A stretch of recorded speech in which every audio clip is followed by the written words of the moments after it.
Get out of my diner now. You are trespassing. A quiet American diner. Forks pause midair. A police officer stands over a family and says calmly, "You don't belong here." No shouting, no crime, just authority deciding. The parents freeze, but the children don't. They're watching adults learn something terrifying in real time. That following the rules doesn't always protect you. And silence can cost more than speaking up. Someone records. Someone intervenes. And one small moment exposes a truth most people pretend doesn't exist. If this makes you uncomfortable, good. That's why you need to watch till the end. Tell me where you're watching from, and ask yourself, would you have stayed silent too? Caleb Rowan spent his nights putting children back together. Pediatric trauma, the kind of work that teaches you how fragile everything is. How fast things break. How one moment, one drunk driver, one misstep, one wrong decision can rewrite a family's entire future. He didn't talk about it much. Not at home. Not with Naomi. Not with the kids. On Sundays, he wanted normal. Church. Lunch. Fries and milkshakes. The kind of afternoon where the biggest decision is whether you order pie or skip dessert. That's what brought them to Betty's Diner. Naomi slid into the booth first, phone already out, scanning work emails. Compliance never sleeps. Even on Sundays, contracts need reviewing. Deadlines don't care about your day off. Elijah, 8 years old, grabbed the crayons from the basket. Selah, 6, immediately claimed the purple one. "I had it first," she said. "You always say that." Caleb leaned back, exhaling for what felt like the first time all week. This was the rhythm they'd built, the life they fought for. Stability, predictability, the kind of boring that people with money take for granted and people without a dream about. Betty's Diner wasn't fancy. Vinyl booze patched with duct tape. Laminated menus sticky from syrup. A jukebox in the corner that hadn't worked since 2003. The smell of bacon grease and burnt coffee hung in the air like a permanent fog. But it was theirs. They'd been here before. No issues. No awkwardness. Naomi ordered the turkey club. Caleb got the burger. The kids split an order of fries. Routine. Elijah colored inside the lines. Selah didn't. Caleb reached for his water. That's when he felt it. Not a sound. Not a movement. Just a shift in the air. The kind of thing you notice when you've spent years learning how to read rooms. How to sense when something's wrong before anyone says a word. He glanced up. 2 booths over. A couple. Mid-50s. Local accents. The man wore a faded baseball cap. The woman had her purse clutched tight against her ribs. They were staring. Not glancing. Not curious. Staring. Caleb looked away. Naomi noticed. What? Nothing. But it wasn't nothing. The couple leaned toward each other. Whispered. Their eyes flicked back to the Rowans. Then away. Then back again. Caleb's jaw tightened. Naomi set down her fork. Should we? Let's just eat. Elijah didn't look up. Selah hummed while she colored. They had no idea. And for a moment, Caleb wanted to keep it that way. But the couple kept watching, like they were waiting for something. The fries arrived. Selah reached for ketchup. Elijah stole 3 before she could grab any. Dad, share, Caleb said, not looking up from his plate. Naomi's phone buzzed. She ignored it. Across the diner, the couple stood. Not abruptly, not loud, just deliberate. Caleb tracked them with his peripheral vision. The kind of awareness you develop when you've learned that survival sometimes means noticing things other people ignore. They didn't look at the Rowans as they passed, didn't acknowledge them, just walked straight to the counter. The woman leaned in close to the waitress. Her voice dropped. The waitress, blonde, maybe 30, Name tag read Trish, nodded slowly. Her smile tightened. She glanced back. Once. Just once. Then disappeared into the kitchen. Naomi saw it too. Caleb. I know. Elijah finally looked up. What's wrong? Nothing, buddy. Keep coloring. But something was wrong. The diner wasn't loud. Sunday crowds never are. Families. Elderly couples nursing coffee. A teenager bussing tables in the back. No one was fighting. No one was drunk. No one was causing problems. But the air had changed. Other tables noticed now. Heads turned. Conversations paused. Eyes shifted toward the Rowans, then away, then back again. It wasn't hostility. Not exactly. It was discomfort. The kind that grows in silence. The kind people feel but never name. The kind that makes them look away and pretend they didn't see anything. Naomi's hand tightened around her fork. This is ridiculous. Caleb placed his hand over hers. Let's just finish. We didn't do anything. I know. Selah tugged his sleeve. Can I get a milkshake? Caleb forced a smile. Sure, sweetheart. 5 minutes passed. The waitress didn't come back. No refills. No check-ins. No milkshake.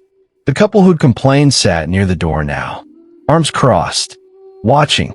Caleb's phone buzzed. A text from Naomi, sitting right across from him. We should leave. He typed back. We're not doing anything wrong. I don't care. This feels bad. He didn't respond. Because she was right. It did feel bad.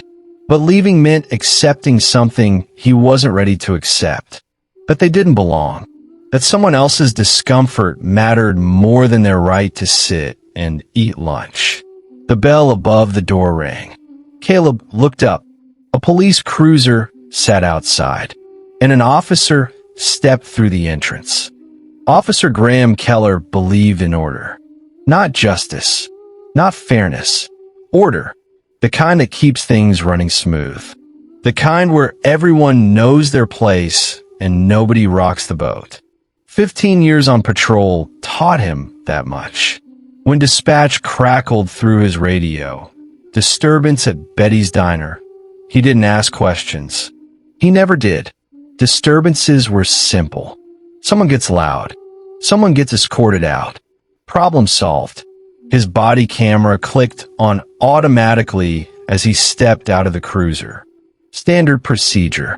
Inside, the diner looked calm. Families eating. Silverware clinking. A kid laughing in the corner. No shouting. No broken glass. No chaos. Keller scanned the room. His eyes moved methodically. Booth by booth. Table by table. Then stopped. The only black family in the room. For people. 2 adults. 2 kids. Quiet. Eating. Minding their business.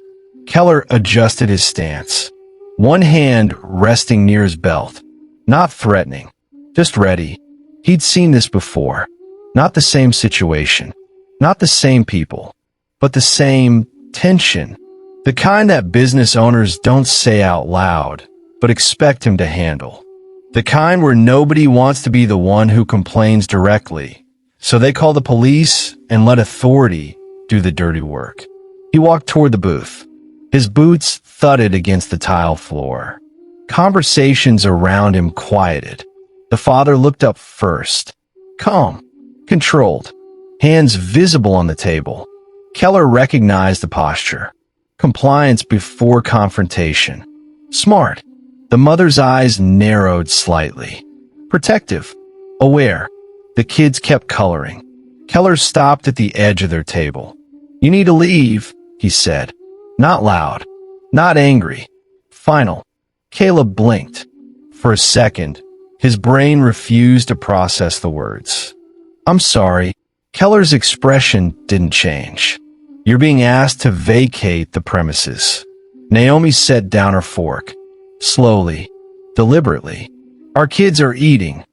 There's been a complaint. Caleb's voice stayed steady. What kind of complaint? That's not your concern. Elijah looked up. Dad, Caleb placed his hand on his son's shoulder. A reflex. Protective. The camera on Keller's chest recorded it clearly. "We're just having lunch," Naomi said. Her compliance training kicked in. "Stay calm. State facts. Don't escalate. Can you tell us what we did?" Keller leaned in slightly.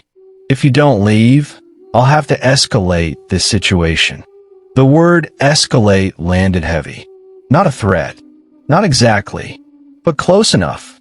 Caleb's jaw tightened. Around them, the diner had gone completely silent.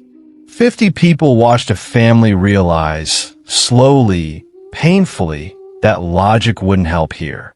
Naomi's hand trembled. "We paid for our food." Keller didn't respond. Selah's crayon rolled off the table. Hit the floor. Nobody picked it up. "Are we bad?" she whispered. Caleb's chest tightened. "No, baby. We're not." Keller straightened. "I'm asking you one more time." Naomi pulled Selah closer. Caleb stood. Slowly. Hands visible. No sudden movements. "We'll go," he said quietly. His voice didn't shake, but his hands did. And that's when the voice came from behind the counter. Harold Bennett wasn't supposed to be there. Sundays were his wife's shift. He usually stayed home, watched football, let her handle the lunch rush. But she called in sick that morning, so he'd come in early, prepped the grill, stocked the fridge, stayed in the back because he hated working the floor. He heard the commotion through the kitchen door. Not shouting, not breaking glass, just silence. The kind that means something's wrong. He wiped his hands on his apron and pushed through the door. The officer stood over a booth. A family sat frozen. 2 kids, parents who looked like they were trying to disappear. Bennett had owned this place for 32 years. He knew trouble when he saw it. This wasn't it. "Officer, what's happening here?" Keller turned. His body camera caught Bennett's face. Tired, annoyed, but steady. "I got a call," Keller said. "Disturbance." Bennett's eyes swept the room. No one was yelling. No one was drunk. No one was causing a scene. Just a family eating fries. "From who?" "A customer." Bennett crossed his arms. "Which one?" Keller gestured vaguely toward the room. A wave of the hand. No specifics. No names. Bennett walked closer to the booth. He looked at Caleb first, then Naomi, then the kids. Elijah stared at his lap. Selah pressed into her mother's side. "Did you folks cause any problems?" Caleb shook his head. "No, sir." Naomi's voice was quiet but firm. "No." Bennett looked at their plates. Half-finished meals. Fries going cold. A milkshake order that never came. Then he looked at Keller. "Then they're not leaving." The air shifted. You could feel it. Not relief. Not yet. But something close to hope. Keller's posture stiffened. "This is police business." Bennett didn't blink. "This is my diner." Around them, heads turned. People stopped pretending not to watch. This wasn't background noise anymore. This was a line being drawn. Keller took a step closer. His hand rested near his belt. Not on it. Just near. "You don't want trouble with the department." Bennett paused. That wasn't a question. It was a warning. The kind that comes with weight. With history. With the unspoken understanding that crossing a cop in a small town has consequences. Bennett had a business to protect. A reputation. Regulars who came every Sunday. He also had a mirror at home. And he didn't want to avoid it for the rest of his life. "They're staying," he said. Keller's jaw tightened. And for the first time since he walked in, he didn't look certain. Naomi's hand trembled as she reached for her phone. Not from fear, from rage. The kind that builds slow. The kind you swallow for years because speaking up costs too much. Because you've learned that staying calm keeps you safe. But calm wasn't working anymore. "I'm recording," she said. Keller's eyes snapped to her. "Put that away." "For what reason?" Her voice didn't shake. Years of contract negotiations taught her how to stay steady under pressure, how to ask questions that corner people. Keller didn't answer because he didn't have one. Bennett stepped between them. "Officer, I'm asking you directly. Who complained?" Keller's jaw worked. "That's not relevant. It is to me. This is my business. If someone has a problem with a customer, I need to know." Keller shifted his weight. "I'm not at liberty to say." "Then how do I know there was a complaint at all?" The question hung in the air. Around them, people started whispering. Phones came out. Not just Naomi's now. 3, 4, 5 screens pointed toward the booth. Keller noticed. His hand moved closer to his belt. "Everyone needs to put their phones away." No one did. Bennett's voice stayed level. "You came into my diner, threatened paying customers, scared children, and you won't tell me why." Keller's face flushed. "I don't answer to you." "You're right. You don't." Bennett pulled his own phone out. "But you'll answer to your supervisor, and the press, and whoever else wants to know why a family eating fries got treated like criminals." Keller's eyes narrowed. "You're making a mistake." "Am I?" The standoff stretched. Caleb stayed seated, hands visible. Every instinct told him to stay still, to let someone else fight this battle, because he knew what happened when black men stood up too fast. Elijah watched his father, trying to understand why staying quiet meant staying safe. Keller leaned in closer to Bennett. His voice dropped, low enough the camera barely caught it. "This won't end well for you." Not a threat. Worse, a promise. Naomi stood, slowly, deliberately. "I'm an attorney," she said. "Civil rights law. I know exactly what you're doing." Keller turned to her. "Sit down." "Or what?" The question landed hard, because Keller didn't have an answer. Not one that wouldn't look worse on camera. Naomi's voice stayed calm, clinical, the way she spoke in depositions. "You entered this business without probable cause. You threatened a family without identifying wrongdoing. You escalated a non-existent disturbance, and you're doing it on camera." Keller's hand hovered near his belt. "I said sit down. I'm not breaking any laws. You're interfering with police business." "What business? Name one law we've broken." Silence. Keller couldn't, because they hadn't. Around the diner, more phones rose. An elderly woman near the window, a teenager by the jukebox. Even the couple who'd complained, awkwardly, lowered their eyes and pretended to check their own screens. The power had shifted. Not completely, not safely, but enough. Bennett stepped closer. "Officer, I'm asking you to leave." Keller's face went red. "You're making a formal complaint against me?" "I'm making a formal request. Leave my diner." Keller looked around, counted the cameras, counted the witnesses, did the math. "You'll regret this," he said quietly. Bennett didn't flinch. "Maybe, but I'll sleep tonight." Keller's hand finally moved away from his belt. He turned toward the door, then stopped, looked back at Caleb. "This isn't over." Caleb didn't respond, didn't move, just met his eyes and held them. Because sometimes silence says more than words. Keller's boots thudded toward the exit. The camera on his chest recorded every step. The door opened. The bell rang. And then he was gone. The diner erupted. Applause. Cheers. A few people stood, but Caleb didn't move. Naomi sank back into the booth. Her hands were shaking now, the adrenaline catching up. Elijah stared at his father. "Dad!" Caleb pulled him close. "It's okay, buddy." But it wasn't. Selah was crying. Quietly. The kind of crying kids do when they don't want to make things worse. Bennett walked over. "Your meal's on the house," he said. "And I'm sorry. That shouldn't have happened." Naomi nodded. She didn't trust her voice yet. Caleb looked up. "Thank you." Bennett nodded. then walked back to the kitchen, because he didn't know what else to say. Around them, people returned to their meals. Conversations picked back up. The moment passed, but not for the Rowans. Elijah's fries sat untouched. Selah wouldn't let go of her mother's arm. Naomi stared at the table. "We should go," she whispered. Caleb nodded.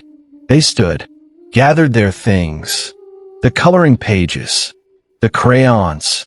As they walked toward the door, a few people smiled, nodded. One woman touched Naomi's shoulder. "I'm glad you stayed," she said softly. Naomi didn't respond, because staying hadn't felt like a choice. Leaving didn't either. Outside, the sunlight felt too bright. Caleb unlocked the car, buckled the kids in. Elijah stared out the window. Why did he want us to leave? Caleb's throat tightened. "I don't know, buddy." But he did know. Selah wiped her eyes. "Are we bad people?" Naomi turned around. "No, baby, we're not." "Then why?" "Sometimes people are unfair." That's all. That wasn't all. But how do you explain systemic bias to a 6-year-old? How do you tell your kids the world sees them differently without stealing their childhood? Caleb started the car, drove home, and tried to forget the way his son's face looked when he asked what they'd done wrong. That night, Caleb couldn't sleep. He kept replaying the moment. The officer's voice. The way Elijah froze. The way Selah whispered, "Are we bad?" Naomi lay beside him, staring at the ceiling. "We should file a complaint," she said. "Will it matter?" "I don't know." Silence. "He threatened us," Caleb said, "in front of 50 people, on camera, and we still almost had to leave." Naomi turned toward him. "But we didn't, because someone else stepped in. Not because we had rights. Not because the law protected us. Because a diner owner decided to be decent." She didn't argue, because he was right. Downstairs, Elijah sat at the kitchen table. Couldn't sleep either. He kept thinking about the way people stared, the way his dad's hand shook, the way his mom's voice got quiet. He didn't understand it, but he felt it. Selah had nightmares that night. Woke up crying. Naomi held her, rocked her, whispered that everything was okay. But everything wasn't okay. The next morning, Naomi drafted a formal complaint. Detailed, precise, every moment documented. She attached the video she'd recorded, sent it to the police department, and waited. 3 days later, they got a response. The officer's body camera had malfunctioned. No footage available. The complaint was under review. Caleb read the email twice, then laughed. Not because it was funny, because it was predictable. "They're not going to do anything," he said. Naomi's jaw tightened. "Then we go higher." "Where? The state? The feds? You think they care about a diner in Massachusetts?" "I think they will when the footage goes public." Caleb looked at her. "You kept it." "I sent it to myself. Cloud backup. 3 different servers." He nodded slowly. "You know what happens when we do this?" "I know what happens when we don't. If this were your family, your kids, asking why they had to leave, would you stay quiet? Or would you make sure people like you saw what happened? Because this story doesn't end here. And what comes next? Most people never hear about it. The officer filed his report 3 days later. It said the family left voluntarily. No mention of threats. No mention of children crying. No mention of cameras. Just a routine call, resolved peacefully. But the footage didn't forget, and neither did the people who saw it. Officer Graham Keller filed his incident report at 11:47 p.m., 3 days after the diner. 3 days to decide how to frame it. The report was 2 paragraphs long. Incident summary: responded to disturbance call at Betty's Diner for 12, Route 9, Lakewood, MA. Upon arrival, observed family causing discomfort to other patrons. Advised family to vacate premises voluntarily. Family complied without incident. No further action required. That was it. No mention of children. No mention of threats. No mention of the owner intervening. No mention of cameras. Just a routine call. Resolved peacefully. Caleb read it 3 times. Each time, his jaw tightened a little more. "They're calling us a disturbance," he said quietly. Naomi leaned over his shoulder. Her finger traced the line, causing discomfort to other patrons. "We were sitting there eating," she said. "That's the disturbance. Our presence." Caleb exhaled slowly, and we complied voluntarily. Like we had a choice. Naomi pulled up the video on her phone, the one she'd recorded, the one backed up on 3 different servers. "He doesn't know we have this," she said. Caleb watched the footage again. Keller's voice. Calm. Final. "You need to leave." Elijah's face. Confused. Scared. Selah whispering. "Are we bad?" Bennett stepping in. "They're not leaving." The applause when Keller walked out. None of it matched the report. Not even close. "We send this to Internal Affairs," Naomi said. "Force them to investigate." Caleb nodded, but he didn't feel hopeful, because he'd seen this before.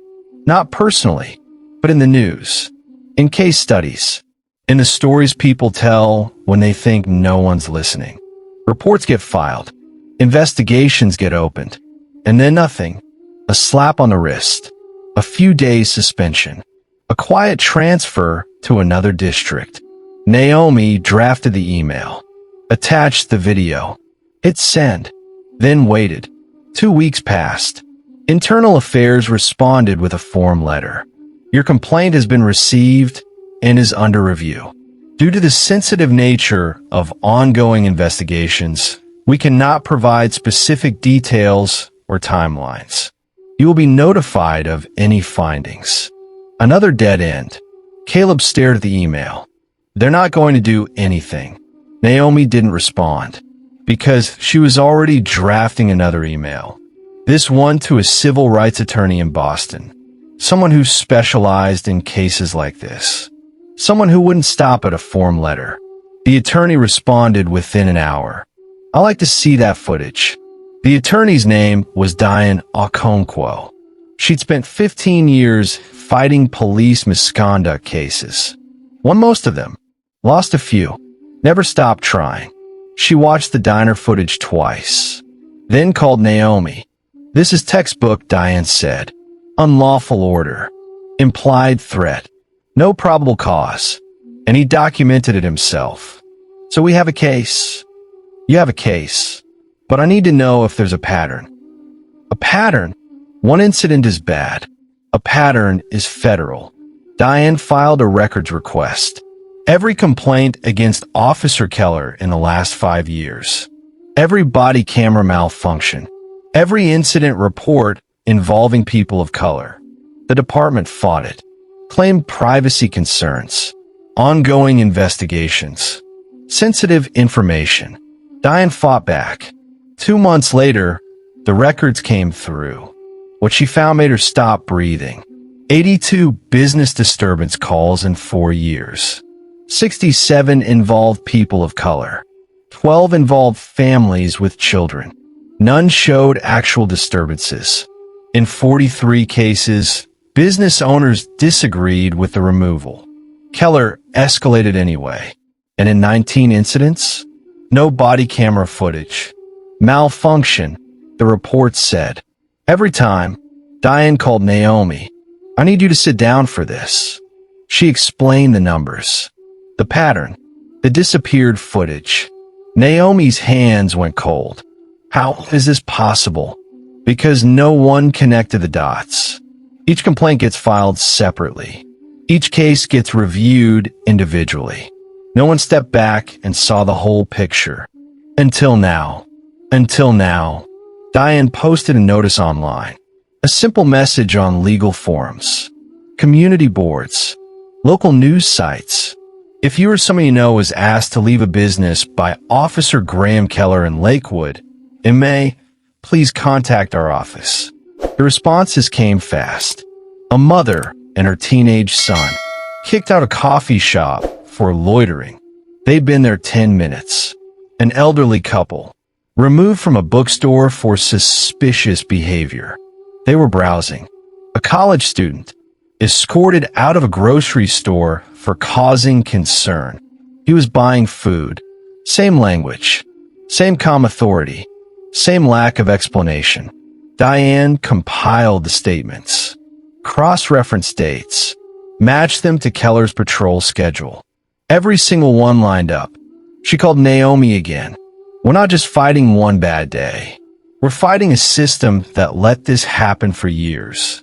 Naomi's voice was quiet. How many people? Diane paused. At least 37 we can confirm. Probably more who never filed complaints.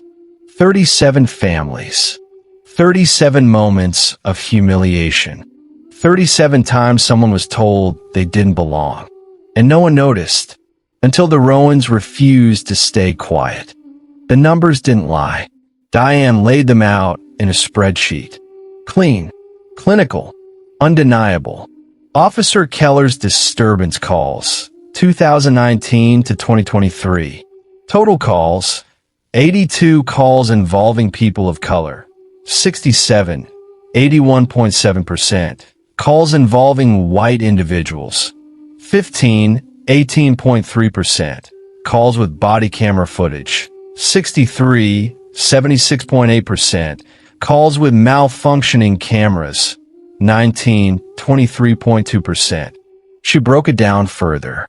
Of the 67 calls involving people of color, 43 resulted in removal or threatened removal. 31 had business owners who disputed the complaint. 19 had no camera footage.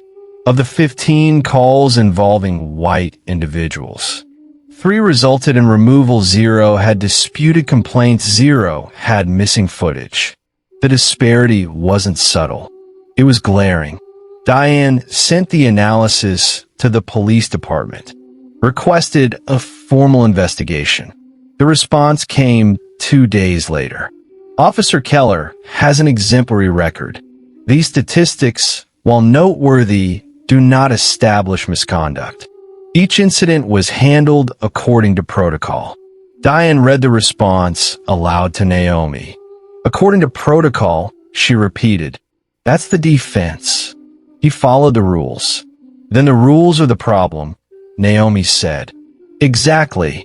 Diane forwarded the data to the State Attorney General's office, then to the Department of Justice, then to 3 investigative journalists. One of them bit. A reporter named Kendrick Shaw from a Boston outlet. He specialized in accountability stories, the kind that make people uncomfortable. He called Diane. "I want to interview the families. All of them. As many as will talk." Over the next month, Kendrick interviewed 17 families. Each one told a similar story. A quiet command. No explanation. Nowhere to fight back. He interviewed business owners too. Some defended Keller, said he kept things orderly. Others admitted they'd felt pressured, that calling the police was easier than confronting their own discomfort. One owner, Betty's Diner, spoke on record. "I should have stepped in sooner," Harold Bennett said. "I saw it happening. I knew it was wrong, but I didn't want trouble." Kendrick's story ran on a Sunday. Front page. Pattern of removal. How one officer quietly enforced belonging. The article included the data, the interviews, the missing footage, and the video from the diner. Naomi and Caleb's faces weren't shown. The kids were blurred out, but the audio was clear. "You need to leave. We're just eating lunch. If you don't leave, I'll have to escalate." The story went viral. Local news picked it up, then national. Within 48 hours, the police department issued a statement. "We take these allegations seriously and have initiated a comprehensive review." Diane called Naomi. "They're scared." "Good," Naomi said. "This is going to get bigger. Federal oversight. Possible civil rights violations. Are you ready for that?" Naomi looked at Caleb. He nodded. We're ready. The internal emails surfaced 3 weeks later. Leaked. No one knew by who. But once they were out, there was no taking them back. The first email was from a sergeant to Officer Keller, dated 2 years before the diner incident. Subject: Complaint, Route 9 Coffee Shop. Graham, I reviewed the incident. Owner says the individuals weren't causing problems, but I understand the concern. Use discretion. Sometimes businesses need help maintaining atmosphere without saying it directly. Document appropriately. Discretion. Atmosphere. Document appropriately. Not orders. Not explicit racism. Just permission.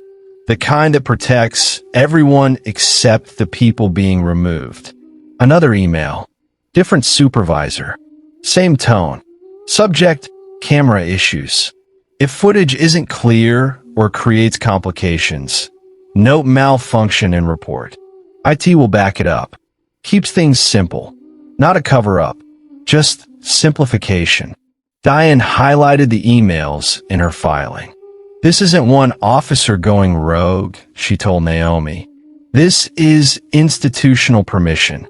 The Department of Justice agreed. They opened a formal investigation, not just into Keller, into the department. Oversight expanded. Emails, reports, training materials, arrest records, everything. The police chief held a press conference. We are committed to transparency and accountability. Any officer found to have violated policy will face appropriate consequences. Appropriate consequences. The phrase hung in the air. Kendrick Shaw followed up. What does appropriate mean? Department faces federal scrutiny. The pressure mounted. Protests outside the police station. Small, peaceful, but persistent. Signs read, how many more? Camera malfunctions aren't accidents. Protect people, not comfort. Caleb and Naomi didn't attend. They stayed home, protected their kids, let the lawyers handle it. But they watched and waited. 6 months after the diner incident, the DOJ released its preliminary findings. Evidence suggests a pattern of discriminatory enforcement inconsistent with constitutional protections. Further investigation warranted. Federal oversight recommended. The arrest happened at 6 a.m. Federal agents, not local police. They showed up at Keller's house with a warrant. Charged him with deprivation of rights under color of law. A federal crime. Keller stood in his driveway in sweatpants and a t-shirt, hands cuffed behind his back, and for the first time in 15 years, he looked uncertain. The news cameras caught it. His face. Pale. Confused. I followed protocol, he said to the agents. They didn't respond. The footage aired that night. Caleb watched it with Naomi. Elijah and Selah were asleep upstairs. He still doesn't get it, Caleb said quietly. No, he doesn't. Because to Keller, he'd done nothing wrong. He'd maintained order, kept things comfortable, followed the unspoken rules that kept certain people in certain places. The fact that those rules were unconstitutional didn't register, because he'd never been held accountable before. The trial was set for 8 months later. Federal prosecutors built their case carefully. If this can happen quietly, in a diner on a Sunday with 50 witnesses, what else is happening that no one records? You don't have to wonder. The courtroom was packed. Standing room only. Reporters, advocates, families who'd never met but shared the same story. The Rowans sat in the third row. Caleb's hand rested on Naomi's knee. She hadn't stopped shaking since they walked in. Elijah and Selah stayed home. Their grandmother watched them. Some things kids don't need to see. The prosecutor stood. Ladies and gentlemen of the jury, what you're about to see isn't complicated. It's not ambiguous. It's not open to interpretation. She clicked a remote. The screen lit up. Body camera footage. Timestamp 2:17 p.m. Location: Betty's Diner. The jury watched Officer Keller walk through the door. Scan the room. Stop at the Rowan's table. You need to leave. Caleb's voice on the recording. Calm. Confused. I'm sorry. Keller's response. Final. No room for negotiation. You're being asked to vacate the premises. The camera caught Elijah's face. 8 years old. Eyes wide. Crayon frozen in his hand. Then Selah, 6 years old, leaning into her mother. Are we in trouble? The jury leaned forward. Not because the footage was dramatic. Because it wasn't. No shouting. No violence. No chaos. Just quiet terror. The kind that comes when authority decides you don't belong and there's nothing you can do about it. The prosecutor paused the video. That little girl asked if she was in trouble. And Officer Keller, who was trained to de-escalate, trained to protect, didn't answer. She let that sit. Because there was no trouble. There was no disturbance. There was only discomfort. The defense attorney objected. Speculation. The judge nodded. Sustained. But the jury had already seen it. The prosecutor moved on. This isn't the only incident. What you're about to see is a pattern. She played another video. Different location. Different family. Same calm voice. You need to leave. Then another. And another. 17 times. 17 families. Each one removed for no reason anyone could name. The jury's faces shifted. From curiosity to discomfort to something harder. Disgust. One juror, a woman in her 50s, wiped her eyes. Another stared at Keller. Keller sat stone-faced, arms crossed, jaw tight. He believed he'd done nothing wrong. You could see it. The prosecutor clicked off the screen. Officer Keller didn't break the law once. He broke it systematically, deliberately, with institutional protection. She pointed to the stack of emails on the evidence table. And when confronted, he made sure there was no footage. She pulled up a chart. 19 incidents. 19 malfunctions. Coincidence, she asked. Or cover-up? The defense would argue coincidence.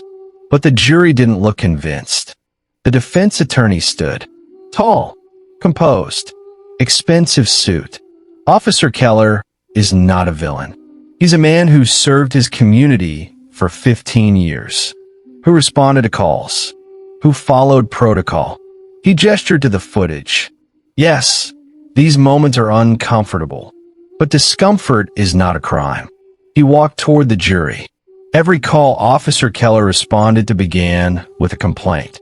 A business owner, a customer, someone felt unsafe, someone wanted help. He paused. Officer Keller's job was to respond, and he did, calmly, professionally, without violence. The prosecutor stood. Objection. Counsel is mischaracterizing the evidence. The judge nodded. Sustained. Stick to the facts, counselor. The defense attorney adjusted. The facts are simple. Officer Keller responded to complaints. He assessed situations. He made decisions. That's policing. He sat down. The prosecutor stood for her closing. You're right. That is policing.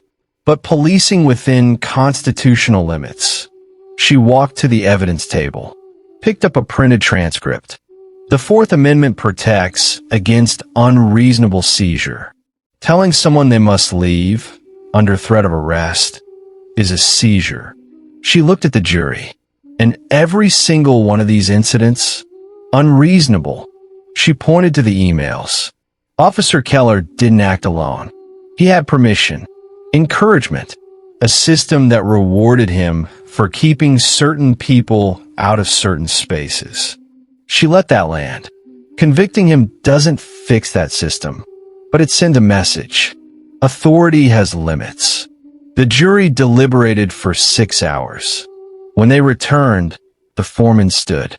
On count 1, deprivation of rights under color of law, we find the defendant guilty. Keller's face went pale. On count 2, guilty. His lawyer touched his arm. On count 3, guilty. The courtroom erupted. Not loud, just released. People exhaled. Some cried. Others nodded. Caleb sat still. Naomi squeezed his hand. "It's over," she whispered. But it wasn't, because guilty verdicts don't undo trauma. They just prove it happened. Outside, reporters swarmed. Microphones, cameras, questions shouted over each other. Naomi gave a short statement. "We're grateful for the jury's decision, but this shouldn't have taken a federal trial. It should have stopped the first time someone complained." Caleb stood beside her, silent, because he didn't have words yet. Just relief and exhaustion, the kind that comes from fighting for something that should have been automatic. The city settled 3 weeks after the conviction. $2 million. No admission of wrongdoing, just money. The press release was careful. While we maintain that our officers acted within their training, we recognize the need for enhanced oversight and are committed to reforms that ensure equitable treatment for all residents. Translation: we're paying you to go away. The settlement was divided. Legal fees, $600,000. The Rowans, $800,000. Fund for other affected families, $600,000. Caleb stared at the check. "This feels wrong." Naomi nodded. "It is wrong, because you can't put a price on the moment your child asks if they're bad. You can't pay someone enough to undo fear." But money was the only language the city understood. So they took it and used it. Part of it went to Elijah and Selah's college funds. Part of it went to a legal defense fund for families who couldn't afford attorneys. Part of it went to organizations fighting for police accountability. The rest? Therapy. For all of them. Because the case was over, but the damage wasn't. Elijah still flinched when he saw police cars. Selah still asked questions her parents didn't know how to answer. Naomi still recorded every interaction with authority, just in case. Caleb tried to move on, went back to work, back to stitching kids together after accidents. But some nights, he'd lie awake and replay the moment. The officer's voice, the fear in his son's eyes, the applause that meant nothing. The city announced reforms, mandatory implicit bias training, body camera review protocols, community oversight board, independent complaint investigations. On paper, it looked good. In practice, time would tell. Betty's Diner put up a new sign. Big, bold, impossible to miss. "Everyone is welcome here." Harold Bennett kept it up front, right by the cash register. A reminder, not for customers, for himself, because he'd almost stayed quiet, almost let it happen, and he didn't want to forget how close he came to being complicit. The reforms were real. The money was real. The conviction was real. But none of it fixed what broke that Sunday afternoon. None of it gave Elijah and Selah back their sense of safety. Justice isn't the same as healing. Sometimes it's just proof that something was wrong. And a hope, fragile, uncertain, that maybe next time will be different. Life didn't go back to normal, because there was no normal to go back to. Elijah started asking questions, not about the diner, not directly, but about fairness, about rules, about who decides them.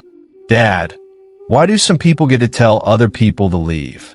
Caleb looked up from his coffee. "What do you mean? Like at the diner. Why did that officer think he could make us leave?" Caleb set his mug down. "How do you explain power to an 8-year-old? How do you explain that some people are given authority and some people aren't? And the difference isn't always fair. Sometimes people misuse their power," Caleb said carefully. "And when they do, we have to hold them accountable." But we almost left. "I know. So who held him accountable?" "We did. And the court. and people who cared enough to pay attention. Elijah thought about that. What if no one was paying attention? Caleb didn't have an answer. Selah stopped coloring. Not completely, but she was more careful now. Stayed inside the lines. Didn't take up too much space. Naomi noticed. Baby, you can color however you want. Selah looked up. What if someone doesn't like it? Naomi's chest tightened. Then that's their problem, not yours. But Selah didn't look convinced. Because she'd learned something that day. That her presence could be a problem. That existing in a space could make people uncomfortable. That discomfort could turn into authority. And authority could make you leave. The Rowans didn't go back to Betty's diner. Not because they were angry. Because it hurt too much. Harold Bennett understood. He sent them a card 6 months later. I'm sorry I didn't act sooner. I'm sorry I let fear win. Thank you for being braver than I was. Naomi kept the card. Not because it fixed anything, but because apologies matter, even when they're late. The legal defense fund grew. Other families reached out. Stories poured in. Not just about Keller. About other officers. Other cities. Other quiet removals. Naomi and Caleb couldn't help everyone. But they helped some. And some was better than none. One afternoon, a mother called. Her son had been kicked out of a library. No reason given. Just told to leave. What do I do? She asked. Naomi didn't hesitate.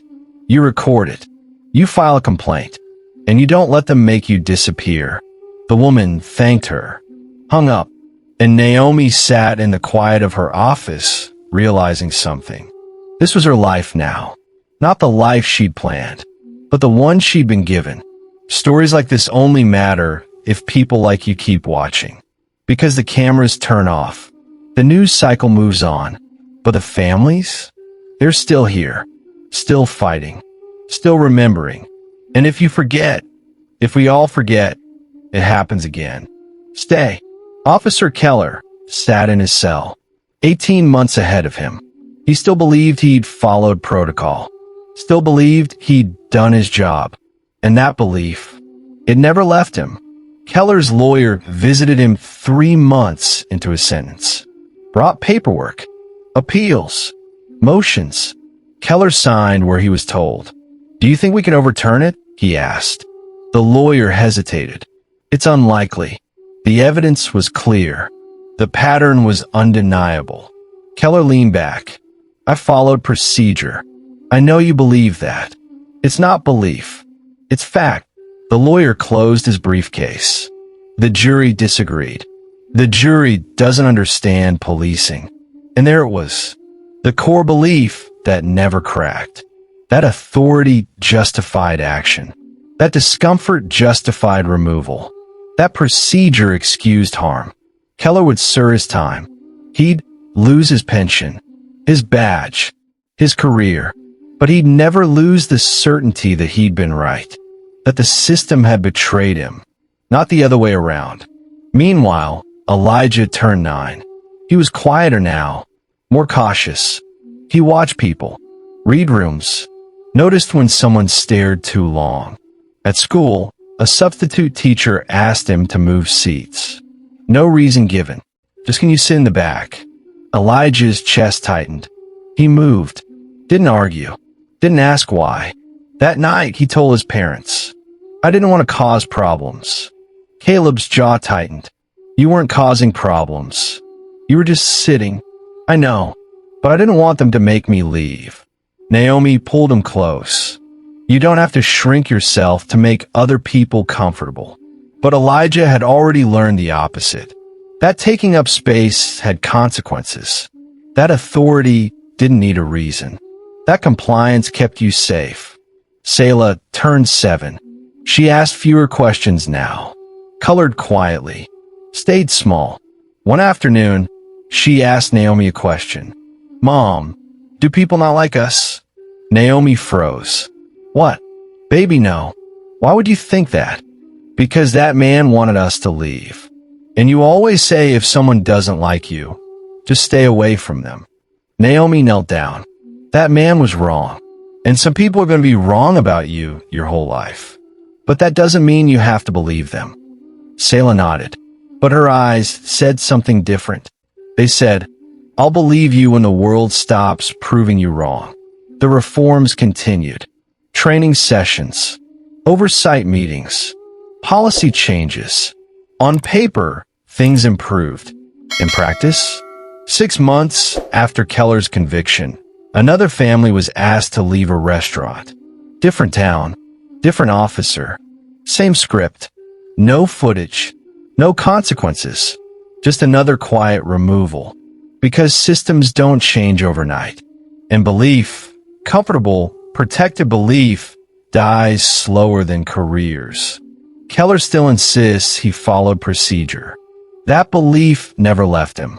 But belief didn't save his career, or the city's money, or the children who learned something that day no kid should learn over fries. Authority doesn't need hatred or harm. It only needs comfort with power, and a room full of people hoping someone else will speak. The question isn't whether the officer was wrong. That part is settled. The real question is harder. How many times does this happen when the camera isn't on and nobody intervenes? If you stayed this long, you already know why stories like this matter. Because silence is expensive. And forgetting? That's how it happens again. Subscribe. Stay vigilant. Because the next family might not have a camera, or a diner owner who steps in, or a lawyer who fights back. They might just have you, watching, remembering, refusing to let it disappear. Hey there. Thank you so much for watching till the very end. We really appreciate your support. If you enjoyed this story, please don't forget to like the video, subscribe to the channel, and drop a comment below. We'd love to hear your thoughts. And guess what? The story doesn't end here. Click on the video right here on your screen to dive into another fascinating story. Trust me, you don't want to miss it. Once again, thanks for being a part of this amazing community. Until next time, stay curious and keep exploring stories that move you.